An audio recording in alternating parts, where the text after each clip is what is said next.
চলেন চট করে দেখে নেই আমরা বিজিবি রিটেন পরীক্ষায় কোন কোন অধ্যায়গুলো থেকে প্রশ্ন আসবে। বাংলা থেকে কীরকম প্রশ্ন আসবে, ইংরেজি থেকে কীরকম প্রশ্ন আইতে পারে। আমরা বেশ কিছুদিনের আপডেট প্রশ্ন নিয়ে আজকের এই ভিডিওটি তৈরি করতেছি, যেন আপনাদের বিজিবি ভর্তি পরীক্ষায় আপনারা যারা সিপাহী পদে পরীক্ষা দেবেন, অর্থাৎ বর্ডার গার্ড বাংলাদেশ বিজিবি ভর্তি পরীক্ষায় আপনারা যারা ভর্তি পরীক্ষা দেবেন আর কি, লিখিত পরীক্ষার একটা প্রশ্ন বা ডেমো প্রশ্ন নিয়ে আজকের এই ভিডিওতে আলোচনা করার চেষ্টা করব ইনশাআল্লাহ। বিজিবি ভর্তি পরীক্ষার সবচেয়ে গুরুত্বপূর্ণ একটা ধাপ হলো লিখিত পরীক্ষা। এটা আপনাকে দ্বিতীয় দিন ফেস করতে হবে, বা লিখিত পরীক্ষাটাকে আপনাকে দ্বিতীয় দিনের মুখোমুখি হতে হবে। প্রথম দিন মেডিকেলে উত্তীর্ণ হওয়ার পর দ্বিতীয় দিন আপনি বাংলাদেশের যে প্রান্ত থেকেই পরীক্ষা দেন না কেন, বর্ডার গার্ড বাংলাদেশ বিজিবিতে সিপাহী পদে, সেখানে কিন্তু লিখিত পরীক্ষার মুখোমুখি হতে হবে। এই লিখিত পরীক্ষায় সাধারণত বাংলা, ইংরেজি, গণিত এই বিষয়গুলো থেকে প্রশ্ন আসে। সো বাংলা থেকে যে বিষয়টা সবচেয়ে আর কি গুরুত্বপূর্ণ বা যে বিষয়টা আর কি আসে সেটা হলো অনুচ্ছেদ লিখুন। অনুচ্ছেদের ক্ষেত্রে আমি এখানে দেশপ্রেম অনুচ্ছেদটি দিয়েছি। আপনারা একটু গুগলে সার্চ করে অথবা আপনার হাতের কাছে যে বইটা রয়েছে অথবা আমাদের সাজেশন থাকলে সেখান থেকে দেশপ্রেম অনুচ্ছেদটি একটু ভালো করে দেখবেন। 2 নং দাগে আছে হলো ভাব সম্প্রসারণ। ভাব সম্প্রসারণ খুবই গুরুত্বপূর্ণ। এখানে আমি 2টা ভাব সম্প্রসারণ দিয়েছি, খুবই গুরুত্বপূর্ণ ভাব সম্প্রসারণ। একটা হলো একতাই বল, আরেকটা হলো ঘুমিয়ে আছে শিশুর পিতা, সব শিশুরই অন্তরে। এখানে আমি 2টা ভাব সম্প্রসারণ দিয়েছি, তার মানে এই না যে আপনাদের পরীক্ষায় এই একতাই বল অথবা ঘুমিয়ে আছে শিশুর পিতা, সব শিশুরই অন্তরে। আপনি যে বেসেই পরীক্ষা দেন না কেন, ভাব সম্প্রসারণ থেকে যে কিন্তু প্রশ্ন আসতে পারে। সো এই ভাব সম্প্রসারণগুলো একটু দেখে নেবেন। 3 নং দাগে রয়েছে হলো বিপরীত শব্দ। বিপরীত শব্দ থেকে আমাদের ক নম্বরে রয়েছে হলো গরিব। গরিবের বিপরীত শব্দ হলো ধনী। ঘুমন্ত, ঘুমন্ত এর বিপরীত শব্দ হলো জাগ্রত। সৎ এর বিপরীত শব্দ হলো অসৎ। দিবা, দিবা এর বিপরীত শব্দ হলো নিশি বা হলো রাত্রি। সো এখানে আমি গরিব, ধনী, ঘুমন্ত, জাগ্রত, সৎ, অসৎ, দিবা, রাত্রি এরকম যে বিপরীত শব্দগুলো রয়েছে খুবই গুরুত্বপূর্ণ বা সহজ সহজ গুরুত্বপূর্ণ যে বিপরীত শব্দগুলো রয়েছে সেগুলো আপনারা ভালো করে পইরা যাবেন। 4 নং দাগে রয়েছে হলো এক কথা প্রকাশ করুন। এক কথা প্রকাশের ক নম্বর বলা রয়েছে হলো যা দমন করা যায় না। এর এক কথা প্রকাশ হলো অদম্য। আল্লাহর ওপর বিশ্বাস আছে যার, আল্লাহর ওপর বিশ্বাস আছে যার, আস্তিক নাই যার নাস্তিক। যে নারী জীবনে একটি মাত্র সন্তান প্রসব করেছেন, এর এক কথা প্রকাশ হলো কাক বন্ধা। ঘ নম্বরে বলছে হলো যার বিশেষ খ্যাতি আছে, এর এক কথা প্রকাশ হলো বিখ্যাত। এরপরে বাংলার 5 নং দাগে যেটা রয়েছে সেটা হলো ইংরেজি দেওয়া রয়েছে, এর বাংলা করতে হবে, অর্থাৎ শব্দার্থ লিখতে হবে, বাংলা লিখতে হবে আর কি। সো এখানে প্রথমত বলছে হলো father in law. Father in law এর বাংলা শব্দার্থ বা বাংলাটা হয় শ্বশুর। সেলার বিক্রেতা, বায়ার ক্রেতা। ড্রিম স্বপ্ন। মার্কেট এর বাংলাটা হলো বাজার। সো এরকম ছোটোখাটো যে ইয়াগুলো দেওয়া থাকবে, ইংরেজি দেওয়া থাকবে, এর বাংলাটা লিখতে হবে, বা বাংলা দেওয়া থাকলে যদি ইংরেজি লিখতে হয়, এইগুলোও কিন্তু আমাদের বিজিবি রিটেন পরীক্ষায় আসতে পারে বা গুরুত্বপূর্ণ। এরপর বাংলা থেকে 6 নং থেকে যেটা দেওয়া রয়েছে সেটা হলো ইত্যাদি। ইত্যাদি এর সন্ধি বিচ্ছেদ করতে হবে, অর্থাৎ সন্ধি বিচ্ছেদ থেকে দিয়েছে। সন্ধি বিচ্ছেদ যদি আমরা ইত্যাদির করি তাহলে ইতি যোগ আদি। উজ্জ্বল, উথু যোগ বর্গীর জয় ব আর হলো ল। এরপর জিজ্ঞেস এবং হলো নিযন্ত। সো এখানে যে আমি 4টা সন্ধি বিচ্ছেদ দিয়েছি, এই 4টা সন্ধি বিচ্ছেদে যে আপনাদের পরীক্ষায় আসবে মনটা কিন্তু না। এরকম যে গুরুত্বপূর্ণ সন্ধি বিচ্ছেদগুলো রয়েছে সেগুলো আপনারা একটু নবম দশম শ্রেণীর বইগুলো থেকে ভালো করে দেখে নেবেন, কিংবা বিভিন্ন চাকরির পরীক্ষায় যে সন্ধি বিচ্ছেদগুলো আইছিল সেগুলো আপনারা একটু ভালো করে দেখে নেবেন। এরপর রয়েছে হলো 7 নং দাগ। 7 নং দাগে আমি চিঠিপত্র দিয়েছি। সো চিঠিপত্র এখানে আমি 2টা চিঠি দিয়েছি, খুবই গুরুত্বপূর্ণ 2টা চিঠি। সো এখানে বলছে হলো প্রথমত বলছে হলো সাম্প্রতিক যে কোনো একটা বই নিয়ে বন্ধুর কাছে চিঠিপত্র লিখুন বা পত্র লিখুন। এই কিছুদিন আগে তো বই মেলা হয়ে গেল, তাই না?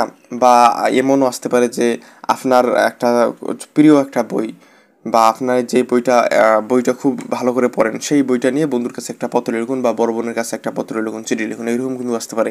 অ্যান্ড বলছে হলো 104তম রিক্রুট ব্যাচ নিয়ে বন্ধুর কাছে একটা চিঠি লেখো। সো এখানে আপনি পরবর্তী যে কোনো ব্যাচে, রিক্রুট ব্যাচ বলতে আপনি যে আর কি চাকরি হওয়ার পর আপনার ট্রেনিং শেষ না হওয়া পর্যন্ত আপনারা কিন্তু হলেন রিক্রুট ব্যাচ, রিক্রুট। সো আপনাদেরকে নিয়ে আপনার বন্ধুর কাছে একটা পত্র লেখো, এরকম থেকে কিন্তু এখানে দিয়েছে। সো সিটির এখানে আমি আনসারটা দেই নাই, আপনারা একটু নবম দশম শ্রেণীর বই কিংবা অষ্টম শ্রেণীর ব্যাকরণ বইটা থেকে সিটি পত্রগুলো ভালো করে দেখে যাবেন। এবং 8 নং দাগে আমাদের যেটা বলছে সেটা হলো অশুদ্ধ বানান আছে, শুদ্ধ করতে হবে। যেমন আরম্ভ, আরম্ভ এর শুদ্ধ বানানটা হবে আরম্ভ। অলিঙ্গন, অলিঙ্গন এটা হবে অলিঙ্গন। আলোচ্যমান এর শুদ্ধটা হবে আলোচ্য। ইতস্তত এর আর কি শুদ্ধটা হবে ই ত দন্তস্বয় ত ত। ইতিপূর্বে এর শুদ্ধটা হবে ইতপূর্বে। সো এখানে বাংলার আমি 8টা পয়েন্ট বা 8টা টপিকে বেশ কিছু জিনিস দেওয়ার চেষ্টা করেছি, যেমন অশুদ্ধ থেকে শুদ্ধ বানান, চিঠি, আর বাংলা লিখুন, কথা প্রকাশ, বিপরীত শব্দ, সন্ধি বিচ্ছেদ, এইগুলো কিন্তু দেওয়ার চেষ্টা করেছি। এবং এখন আপনাদের পরীক্ষায় যে এই 8টা টপিকে আসবে এমনটা না, আপনাদের পরীক্ষায় সন্ধি বিচ্ছেদ, চিঠি এবং দেখা গেল যে রচনা আসতে পারে, অথবা দেখা গেল যে কোথাও কোথাও কোথাও কোথাও ব্যাটালিয়নে দেখা গেল যে বাংলা লিখুন, সন্ধি বিচ্ছেদ এবং হলো ভাব সম্প্রসারণ এরকম আসতে পারে। সো আমি বেশ কিছু কমেন্ট ঘেটে এই প্রশ্নগুলো আপনাদেরকে সামনে তুলে ধরলাম। সো এইগুলো কিন্তু খুবই গুরুত্বপূর্ণ, আর এগুলো একটু ভালো করে পড়ে যাবেন। শেষ সময়ে এসে যদি বিজিবি ভর্তি পরীক্ষায় একটু ভালো করে পড়েন এবং ঈদের আগে যদি আপনি আরও একটু বেশি করে এখানে সময় ব্যয় করতে পারেন, ইনশাল্লাহ বিজিবি ভর্তি পরীক্ষায় আপনি একটা চাঙ্গা নম্বর অর্জন করতে পারবেন বলে আমরা আশা করি। বিজিবি ভর্তি পরীক্ষায় ইংরেজি থেকে কি কি আসতে পারে? ইংরেজির আমি কয়েকটা এখানে টপিক উল্লেখ করেছি, যেমন প্রথমত রয়েছে 9 নং দাগে, সেটা হলো ইংরেজি থেকে বাংলা ট্রান্সলেট, অর্থাৎ অনুবাদ থেকে আমি এখানে দিয়েছি। যেমন কিছু কিছু গুরুত্বপূর্ণ অনুবাদ যেন হলো শিক্ষা জাতির মেরুদণ্ড, education is the backbone of a nation, Dhaka বাংলাদেশের রাজধানী, Dhaka is the capital of Bangladesh, সদা সত্য কথা বলবে, সদা সত্য কথা বলবে এর ইংরেজি কী হবে? অলওয়েজ স্পিক দ্য ট্রুথ, যে কঠোর পরিশ্রম করে সেই কিন্তু সফল হয়। সো এর ইংরেজি কী হবে? Those who work hard success. এরপর বলছে হলো নম্বর, আমাদের বৃথা সময় নষ্ট করা উচিত না, we should not waste time. এটা হলো আমি এখানে আর কি গুরুত্বপূর্ণ কিছু ইংরেজি ট্রান্সলেশন দেওয়ার চেষ্টা করেছি। এবং 10 নম্বর বলছে হলো প্যারাগ্রাফ। প্যারাগ্রাফ খুবই গুরুত্বপূর্ণ কিছু প্যারাগ্রাফ তোমরা লিখে রাখতে পারো বা আপনারা লিখে রাখতে পারেন, যেমন হলো my aim in life, your school, your mother এবং হলো নিউজ পেপার। নিউজ পেপারটা কিন্তু বেশ কয়েকটা ব্যাটালিয়নে এসেছিলো এবং এটা খুবই গুরুত্বপূর্ণ একটা প্যারাগ্রাফ। সো প্যারাগ্রাফগুলো আপনারা যেটা করবেন সেটা হলো আপনার ইংলিশ গ্রামার যে বইটা রয়েছে, অথবা আপনি একটু গুগলে সার্চ করে আপনি যদি মনে করে নাও রাখতে পারেন তাও মুখস্থ করবেন। মুদ্রা কথা হলো এটা, আপনি ফ্রি হ্যান্ড রাইটিং আপনার ভালো স্কিল নাই, বাট মুখস্থ করবেন, ইনশাল্লাহ এখান থেকেই পাইয়া যাবেন। এরপর রাইট ফর্ম অফ ভার্ব আসতে পারে। তো রাইট ফর্ম অফ ভার্ব আপনারা একটু ভালো করে দেখে যাবেন। এরপর 12 নম্বর হলো fill in the blanks. Fill in the ব্ল্যাঙ্কসের ক্ষেত্রে আপনারা প্রিপোজিশন এবং হলো আর্টিকেল, এই দুইটা চ্যাপ্টার বা এই দুইটা অধ্যায় ভালো করে দেখবেন। আশা করি ইংরেজির এই যে 3টা আমি টপিক বলে দিলাম বা 3টা যে দাগ বলে দিলাম, যেমন হলো translation, paragraph, right form of verb এবং হলো ফিল ইন দ্য ব্ল্যাঙ্কস, এই যে আমি 4টা অর্থাৎ translation, paragraph, right form of verb এবং হলো ফিল ইন দ্য ব্ল্যাঙ্কস, এই 4টা যদি অধ্যায় বা 4টা কন্টেন্ট বা 4টা টপিক যদি ইংরেজির ক্ষেত্রে আপনারা ভালো করে সলভ করে যান, এর বেসিকটা ধরে যদি সলভ করে যান এবং আমাদের এই প্রশ্নগুলো পড়ার পাশাপাশি আমি যে এর আগে ক্লাসগুলো দিয়েছি, নমুনা ক্লাস সহ প্রশ্ন ব্যাংকের যে ক্লাসগুলো দিয়েছি এবং আমাদের যে সাজেশন রয়েছে সেটা হলো বিজিবি চূড়ান্ত সাজেশনস, এই সাজেশনটা যদি আপনারা ভালো করে পড়েন, পাশাপাশি আপনার হাতের কাছে যে বইটা রয়েছে, আপনি যেই প্ল্যাটফর্ম থেকে আমাকে দেখতেছেন, যে ভাইয়ার ক্লাস করতেছেন, যে কোচিং করতেছেন বা যেখান থেকে আমাকে দেখতেছেন, আমার এই ভিডিওগুলো দেখতেছেন, সেখান থেকে যদি একটু এই যে শেষ সময়ে ঈদের আগে বর্তমান এই যে এত ইয়ারের সময় যদি আপনি একটু ওই আলাদা করে শপিংয়ের টাকা ব্যয় না করে বান্ধবীকে জামা না দিয়ে ওই টাকা বাঁচাই যদি আপনি একটা বই কেনেন বা আপনি যদি একটা ভালো ভিডিও দেখেন, একটা বই কেনেন, আমাদের সাজেশন কেনেন, ইনশাল্লাহ ভালো কিছু আপনি কিন্তু শেষ সময় করতে পারবেন। না হয় এই ঈদে আপনি একটু কম খরচ করলেন, আপনার বয়ফ্রেন্ডের একটা পাঞ্জাবি না কিনে দিলেন, সেই টাকা দিয়ে আপনি একটা বই কিনলেন, আমাদের সাজেশন কিনলেন, ইনশাল্লাহ এর ফলটা কিন্তু আপনি আজকেই যে পাবেন এমনটা না, কিছুদিন পর কিন্তু অবশ্যই পাবেন। সো শেষ সময়ে আপনি যেভাবেই প্রিপারেশন নেন না কেন, আমাদের সাজেশন না নেন সমস্যা নাই, আপনি বাজার থেকে বই অথবা আপনার হাতের কাছে যে বইটা রয়েছে, আপনার যেই বইটা ভালো লাগে সেই বইটা একটু ভালো করে পড়বেন, ইনশাল্লাহ এখান থেকে বিজিবি লিখিত পরীক্ষা একটা চাঙ্গা নম্বর আপনারা অর্জন করতে পারবেন। এরপর আমাদের রয়েছে হলো গণিত বিভাগ। গণিতে আমি এখানে চারটা আপনাদেরকে অঙ্ক দেবো। চারটা অঙ্ক আপনারা বাসায়, চারটা অঙ্ক না, তিনটা অঙ্ক দেবো, দুইটা অঙ্ক দেবো আর দুইটা অধ্যায় বলে দেবো। সো এই দুইটা অধ্যায় অঙ্ক, প্রথম একটা অঙ্ক দেওয়া রয়েছে হলো আমাদের যে গুণ টুনের অঙ্কগুলো দেওয়া রয়েছে, সিম্পল গুণ দশমিকের, এগুলো দেখবেন। 2 নম্বর রয়েছে হলো একটি ক্যাম্পে 40 জন সৈনিকের 30 দিনের খাবার আছে, তাহলে ওই খাবার 60 জন সৈনিকের কতদিন চলবে, এইরকম একটা অঙ্ক। এরপর মান নির্ণয়ের অঙ্কগুলো দেখবেন, এবং ওই যে আমি বললাম না দশমিকের গুণ, এই যে অঙ্কগুলো রয়েছে সাধারণ গুণগুলো, এগুলো একটু বেশি বেশি করে প্র্যাকটিস করবেন। ইনশাল্লাহ এখান থেকে গণিতের যে অঙ্কগুলো আসবে সেখানে একটা চাঙ্গা নম্বর অর্জন করতে পারবেন, বা আমরা অর্জন করতে পারবো বলে আশা করি। এছাড়া আমাদের বিজিবি চূড়ান্ত সাজেশনে গণিতের এরকম অসংখ্য অঙ্ক দেওয়া রয়েছে। এটা হলো গণিত অধ্যায়। এরপর রয়েছে হলো আমাদের সাধারণ জ্ঞান অধ্যায়। সাধারণ জ্ঞানে কোথাও কোথাও দেখা যায় 25টা প্রশ্ন আসে, কোথাও কোথাও 10টা প্রশ্নও আসে, কোথাও কোথাও 5টা প্রশ্নও আসে। সো আমি কিছু খুবই খুবই আপডেট, খুবই গুরুত্বপূর্ণ কিছু সাধারণ জ্ঞান প্রশ্ন নিয়ে আলোচনা করতেছি। নম্বর বলছে হলো বর্তমান আমেরিকার প্রেসিডেন্ট এর নাম কি।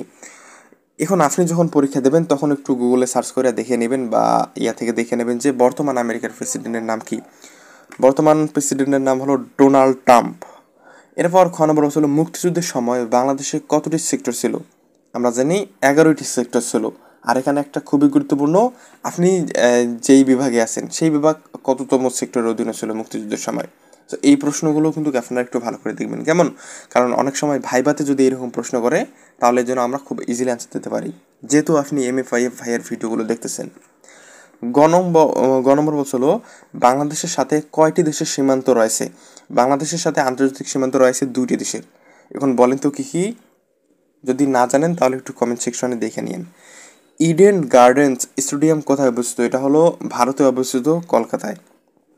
নাফ নদী কোথায় অবস্থিত, নাফ নদী এটা হলো মিয়ানমারের সীমান্তে আর কি অবস্থিত। এরপর 6 নম্বর হলো বড়াইবাড়ি যুদ্ধ কত সালে সংগঠিত হয়। ভারতের সাথে একটা কিন্তু সেই রকম রক্তক্ষয়ী যুদ্ধ সংগঠিত হয়, সেটা হলো 2001 সালে 18 এপ্রিল। সেখানে বাংলাদেশ খুব ভালো করে আর কি। এরপর 6 নম্বর হলো 7 জন বীরশ্রেষ্ঠের নাম লিখুন, বা 7 জন বীরশ্রেষ্ঠের নাম কি। এই যে মুক্তিযুদ্ধে যে 7 জন বীরশ্রেষ্ঠ রয়েছে, এই নামটা আপনাকে কি এখন আমাকে আলাদাভাবে বলতে হবে?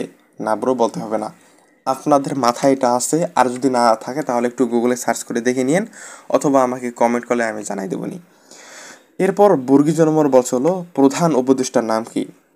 অন্তর্বর্তীকালীন সরকারের প্রধান উপদেষ্টার নাম হলো professor doctor Mohammad Yunus sir. এরপর বর্গী নম্বর বলছে হলো বাংলাদেশের বাণিজ্যিক রাজধানী কোনটা। বাংলাদেশের বাণিজ্যিক রাজধানী কিন্তু চট্টগ্রামকে বলা হয়। এরপর এখানে বলছে হলো 5,000 এর 20% কত। 5,000 এর 20% হলো 1,000।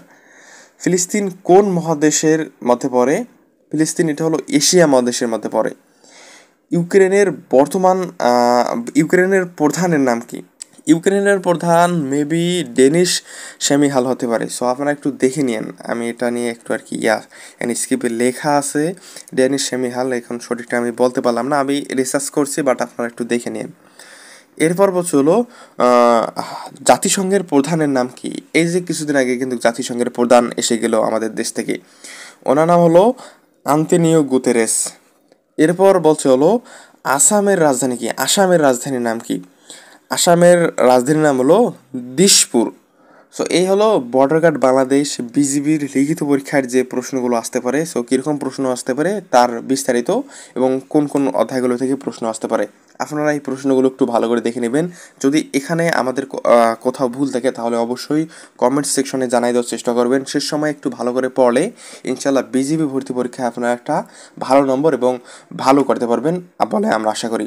সো আপনারা সবাই অনেক অনেক ভালো থাকবেন, সুস্থ থাকবেন, নিজের শরীরের যত্ন নেবেন। শেষ কয়েকদিন একটু ভালো করে পড়েন, ইনশাল্লাহ আপনি হতে যাচ্ছেন এই বাহিনীর একজন গর্বিত সদস্য।